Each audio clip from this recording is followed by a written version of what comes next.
Hai Sport Buddies, back with me Dr. Dika di Salonpas Sport Academy. Buat Sport Buddies yang baru mulai, coba deh lihat dulu video saya yang sebelumnya tentang efek dari olahraga terhadap tubuh. Karena sekarang nih, saya akan lebih ngebahas tentang pentingnya ngejaga beban latihan untuk para pelari.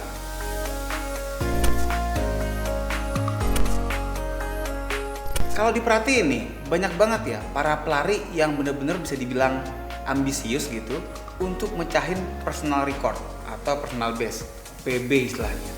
Sampai-sampai mereka itu hire pelatih, bikin program yang bisa dibilang 11-12 sama atlet yang profesional. Padahal yang namanya atlet profesional itu mereka habis latihan bisa tidur. Lah kalau kita kan habis latihan mesti kerja. Jadi emang beda sebenarnya beban latihannya dan juga recovery-nya. Kita ini mesti latihan secara wise. Makanya kenapa ada istilah train itu nggak harus hard, yang penting smart. Jadi train smart, not hard. Karena nggak selamanya latihan itu makin keras, makin bagus. Karena kalau misalnya kita lihat nih orang-orang yang latihannya itu ugal-ugalan, gila-gilaan, nggak sedikit juga tuh yang akhirnya malah jadi cedera lah, malah jadi sakit. Tubuh kita tuh butuh waktu untuk bisa beradaptasi, untuk bisa jadi fit, pastinya dengan recovery yang cukup. Kenapa begitu? Karena sebenarnya saat seseorang itu berolahraga, tubuhnya itu lagi dirusak, otot-ototnya lagi dipecah. Tapi waktu recovery, waktu lagi istirahat, jaringan otot, jaringan tubuh yang rusak itu diperbaiki dengan jaringan yang lebih sehat dan lebih kuat. Nah, karena itu kalau orang itu olahraga terus-terusan tapi recovery-nya kurang, yang ada proses pengerusakannya itu yang lebih dominan. Sehingga apa? Banyak banget orang-orang yang olahraganya itu kenceng tapi recovery-nya kurang, itu bukannya makin bugar, bukannya makin kuat, malah makin ambiar. Karena tubuhnya nggak dikasih waktu untuk pemulihan jaringan-jaringannya. Banyak banget nih pelari-pelari yang karena tadi keasikan untuk ngejar personal best, ngejar program, akhirnya malah kena cedera. Ada beberapa cedera yang sering banget menghantui para pelari. Yang pertama, yang sering adalah cedera lutut. Bisa memang di depan tuh, yang di depan lutut, yang sekitar tempurung lutut, yang orang bilang istilahnya runner's knee, atau yang di sisi luarnya tuh, yang orang bilang ITB syndrome, singkatan dari iliotibial band syndrome. Ini juga banyak banget kejadian pada pelari. Yang kedua adalah di area tulang kering, orang bilang shin splint. Ini juga banyak banget terjadi pada pelari, terutama bagi mereka yang lagi pengen main cepat, yang banyak main interval, main temporan, atau bahkan latihan sprint.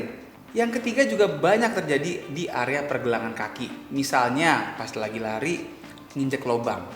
Jadinya bahasa medisnya keplitek, sehingga menjadi bengkak. Atau ada juga yang memang karena latihannya terlalu berat, atau misalnya sepatunya nggak cocok, kena tendonnya. Yang awalnya mungkin rasanya cuma nggak nyaman, tapi kok makin lama makin parah. Ini hati-hati juga nih. Dan ada juga yang kena di daerah telapak kaki. Orang banyak bilang plantar.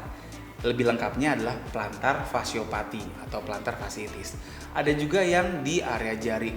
Intinya banyak banget nih cedera yang bisa menghantui kalian di Sport Buddies kalau nggak tahu dosisnya seberapa pas. Dan jangan malu, jangan juga ngerasa kok saya cedera gini ya. Karena mau itu atlet, mau pelari terlatih, sampai pelari hore-hore, itu semuanya bisa kena cedera ini. Jadi jangan sampai malu, jangan sampai takut untuk mengetahui bahwa kita ini lagi cedera. Terus mesti gimana? Yang pertama, kita mesti mencegah, karena kata pepatah lebih baik mencegah daripada mengobati. Yang pertama yang harus dilakukan adalah kita harus menjaga beban latihan kita. Makanya tadi tuh di judulnya kan penting banget ya untuk kita bisa menjaga beban latihan kita. Jangan sampai kita mengalami yang namanya too much too soon. Artinya tubuh kita menerima beban latihan yang belum dia siap untuk terima. Artinya kita mesti memprogres atau meningkatkan beban latihan secara pelan-pelan. Kalau emang baru bisa 5K, jangan langsung buru-buru pengen full maraton. Harus dibikin step by step. Selain itu, kita juga bisa melakukan beberapa latihan yang sifatnya suportif. Misalnya penguatan, kayak misalnya core training, core strengthening, core stability, dan juga flexibility, koordinasi, Pokoknya latihan-latihan yang bisa membuat running gait kita, kemudian juga teknik berlari kita menjadi lebih aman dan lebih nyaman. Dan jangan lupa juga, penting banget kita menggunakan proper equipment atau peralatan olahraga yang pas. Jangan sampai kita lari pakai baki wudhu, ya pasti sakit lah kakinya. Dan juga penting banget adalah good recovery. Ingat, recovery adalah poin yang sangat penting untuk membangun tubuh. Apa aja nih recovery yang penting untuk kita kerjain? Dari makan yang benar sama tidur yang cukup, itu juga udah penting sekali. Tambah juga dengan beberapa recovery lain seperti misalnya recovery run, recovery jogging, atau recovery berenang-berenang cantik juga bisa. Bahkan sekarang juga udah ada nih produk gel patch yang bisa ngebantu mengurangi nyeri otot sehingga bisa banget dipakai saat istirahat setelah latihan. Tapi kalau udah kadung kejadian, udah terlanjur kejadian, mesti gimana? Jadi kalau untuk cedera-cedera yang sifatnya memang karena ada radang, seperti misalnya karena keseleo atau otot ketarik, memang prinsip yang kita pakai adalah rise.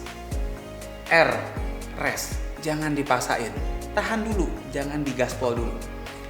I, ice, gunakan kompres dingin, terutama tadi untuk yang memang cedera yang sifatnya ada peradangan.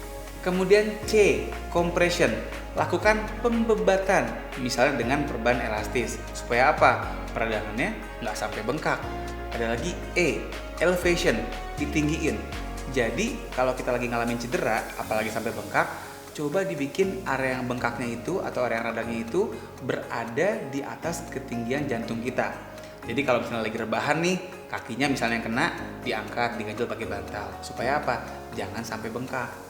Nah, tapi yang namanya penggunaan kompres dingin, tadi elevasi, compression, dan teman-temannya, itu bukanlah pengobatan utamanya. Itu hanya untuk menangani di fase awal saja. Selanjutnya, kita harus melakukan terapi yang lebih sesuai dengan jenis dan keparahan cederanya. Oke, jadi kesimpulannya nih, buat para sport buddies yang udah biasa lari, yang orang bilang katanya ambisius nih, demi mecahin personal best kalian, harus tahu kapan waktunya gaspol, kapan waktunya recovery. Dan juga mesti bisa berani nih untuk mengakui bahwa tubuh kita sometimes kecapean, bahkan sometimes mungkin mengalami cedera. Jangan sampai karena gengsi, karena nggak mau kalah sama sebelah, terus akhirnya malah maksain dan bikin cederanya makin jadi. So, demikian yang bisa saya share hari ini. So, sport buddies, be unstoppable. See you.